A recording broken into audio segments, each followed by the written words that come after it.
புரட்சித் தலைவர் எம்ஜிஆர் அவர்களை பற்றி கவிஞர் வைரமுத்து அவர்கள் கூறியதை தற்பொழுது காண்போம். நன்றி மறவாத நல்ல மனம் போதும், என்றும் அதுவே என் மூலதனம் ஆகும் என்று பாடியவர் புரட்சித் தலைவர் எம்ஜிஆர் அவர்கள். அவர் இறந்து பல ஆண்டுகள் கடந்தும் அவரது பெயர் மந்திரமாக உச்சரிக்கப்படுகின்ற பெருமை எம்ஜிஆரை தவிர வேறு யாருக்கும் நிகழ்ந்ததில்லை. ஒரு சமூகமானது ஒருவர் இறந்த 7 நாட்கள் வரையோ அல்லது 3 மாதங்கள் வரையோ அவரை நினைத்திருக்கலாம். அடுத்த ஆண்டு நினைவு தினத்தன்று நினைப்பது என்பது கூட அரிதுதான்.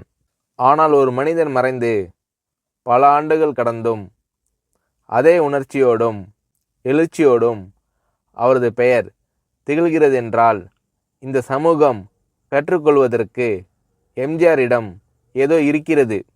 ஒரு மனிதனின் பெயர் மீண்டும் மீண்டும் சொல்லப்பட்டால் அவர் சமூகத்தில் இன்னும் பயன்பாட்டில் இருக்கிறார் என்று அர்த்தம். பயன்படாத ஒன்றை சமூகம் தன் தோளில் சுமக்காது. பயன்படாத ஒன்றுக்கு மகுடம் சூட்டாது.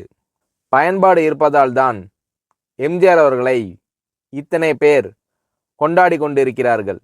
இளைஞர்களும் கல்லூரி மாணவர்களும் எம்ஜிஆர் அவர்களின் வாழ்வில் கற்றுக்கொள்வதற்கு மிகப்பெரிய பாடங்கள் பல உண்டு. 5 ஆண்டு திட்டங்கள் போட்டது போல் 10 ஆண்டு திட்டங்கள் போட்டவர் எம்ஜிஆர் அவர்கள். 1917 பிறக்கிறார். 1947 அவர் முதல் படம் வெளிவருகிறது. 1957 நாடோடி மன்னன் தயாரிக்கிறார். 1967 அவர் சார்ந்திருந்த திராவிட முன்னேற்றக் கழகம் ஆட்சிக்கு வருகிறது. 1977 அவரே ஆட்சிக்கு வருகிறார். 1987 விடை பெறுகிறார்.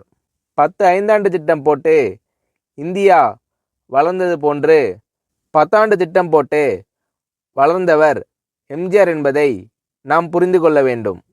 ஆரம்பத்தில் எம்ஜிஆர் அவர்கள் சந்தித்த அவமானங்கள் போன்று இன்னொருவர் சந்தித்திருந்தால் அவரின் வாழ்க்கை அன்றே முடிந்திருக்கும்.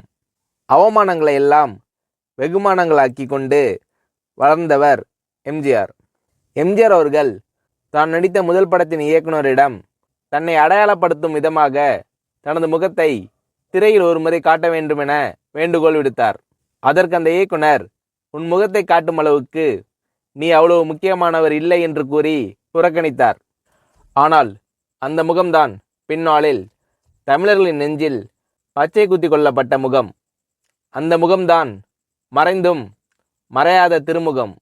அன்று ஒரு இயக்குனரால் நிராகரிக்கப்பட்ட முகம் தமிழர்களை கவர்ந்த திருமுகம் என்று முத்திரை பதிக்க வைத்தது எம்ஜிஆரின் ஆற்றல். ஒருமுறை பேரறிஞர் அண்ணாவிடம் கேட்டார் எம்ஜிஆர் அவர்கள். அண்ணா, தேர்தல் நிதிக்காக நான் எவ்வளவு வழங்க வேண்டும் என்றார் எம்ஜிஆர். அதற்கு அண்ணா அவர்கள், நிதி எல்லாம் வேண்டாம், உன் தங்க முகத்தை ஒருமுறை தமிழனுக்கு காட்டிவிட்டு வா, அது போதும் எனக்கு, நிதியை விட அது பெரிது என்று கூறினார் அண்ணா அவர்கள். 3ஆம் வகுப்பை தாண்டாத ஒரு மனிதன் தமிழ்நாட்டில் தமிழுக்கு பல்கலைக்கழகத்தை உருவாக்கினார். உலக அளவில் தமிழர்கள் பொறியியல் வல்லுநர்களாக திகழ்கிறார்கள் என்றால் எம்ஜிஆர் அவர்கள் உருவாக்கிய கல்வி திட்டம்தான் என்பதை நாம் ஒருபோதும் மறந்துவிடக்கூடாது. நாடோடி மன்னன் படத்தை நான் 7 வயதில் பார்த்தேன். இன்று வரை பார்த்து கொண்டிருக்கிறேன். 7 வயதில் என் மனதில் என்னென்ன ஆச்சரியங்களை உண்டாக்கியதோ, எந்தெந்த இடத்தில் அவர் தமிழும் அவர் முகமும் என்னை கவர்ந்ததோ, என் 65வது வயதிலும் அதே எழுச்சிதான் என்னுள் எழுகிறது. இது எம்ஜிஆர் படங்களுக்கு மட்டுமே உள்ள சிறப்பு என்று நான் நினைக்கிறேன். மற்றொரு விஷயம், சிறுவயதில் சாப்பிட்டாயா என கேட்பதற்கு யாரும் இல்லாத அவலை நிலையை கடந்து வந்தவர் எம்ஜிஆர்.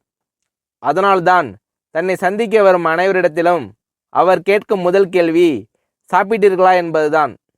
அது மட்டுமல்ல, மதிய உணவு திட்டத்தை முழுமைப்படுத்தியவர் எம்ஜிஆர். அவரின் புகழ் ஒருபோதும் மறையாது. ஏனென்றால் அவரால் பயன்பெற்றவர்கள் இன்னும் இருக்கிறார்கள். அவரால் பயன்பெறப் போகிறவர்களும் இன்னும் இருக்கிறார்கள்.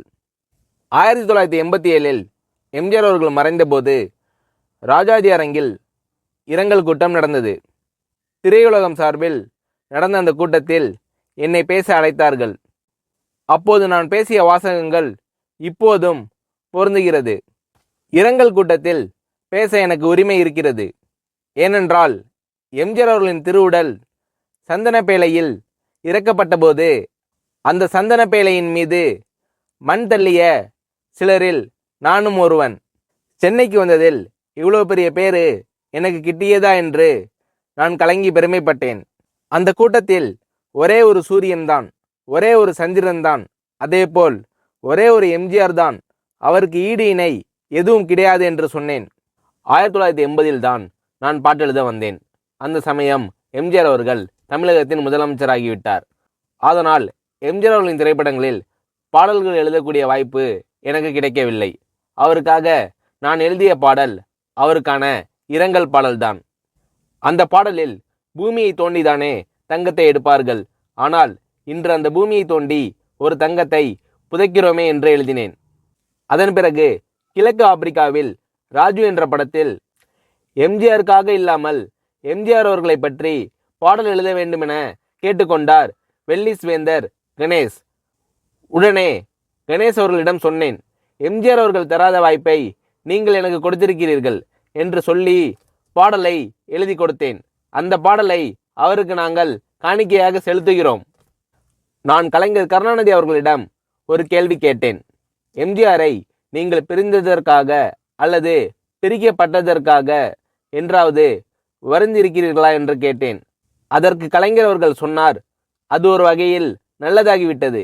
ஏனெனில் எம்ஜிஆர் அவர்கள் மட்டும் பிரிந்து இன்னொரு இயக்கம் கண்டிராவிட்டால் திராவிட இயக்கம் இருக்க வேண்டிய இடத்தில் ஒரு தேசிய இயக்கம் வந்து ஆட்கொண்டிருக்கும். அந்த இடைவேளை உண்டாகியிருந்தால் திராவிட இயக்கத்திற்கு எதிரான இயக்கம் தமிழ்நாட்டில் வேரூன்றி இருந்திருக்கும். எம்ஜிஆர் அவர்களை பிரிந்து அல்லது பிரிக்கப்பட்டு வேறு இயக்கம் உருவாகியதால் அந்த இடத்தில் திராவிட இயக்கமே வளர்க்கப்பட்டது. இது எம்ஜிஆரால் கிடைத்த நன்மை என்று கலைஞர் கருணாநிதி அவர்கள் சொன்னார். தமிழின் புகழ் எப்படி மறையாதோ, காவிரி எப்படி தமிழர்களோடு கலந்து விட்டதோ, இசை எப்படி தமிழர்களுக்கு ஒரு அங்கமோ, அதேபோல் எம்ஜிஆர் என்ற பெயரும் தமிழர்களின் வாழ்வோடு கலந்துவிட்ட ஒரு திருப்பெயர். அவரின் புகழ் வாழ்க. எம்ஜிஆர் அவர்களது நல்லொழுக்கமும் நல்லெண்ணமும் நற்செயலும் பின்பற்றத்தக்கவை. எம்ஜிஆர் அவர்களின் பலத்தை மட்டுமே நான் கண்டிருக்கிறேன். அந்த பலன்களையும் நற்செயல்களையும் மனித நேசத்தையும் தமிழ் சமூகம் பின்பற்ற வேண்டும் என்று புரட்சித் தலைவர் எம்ஜிஆர் அவர்களை பற்றி கவிஞர் வைரமுத்து அவர்கள்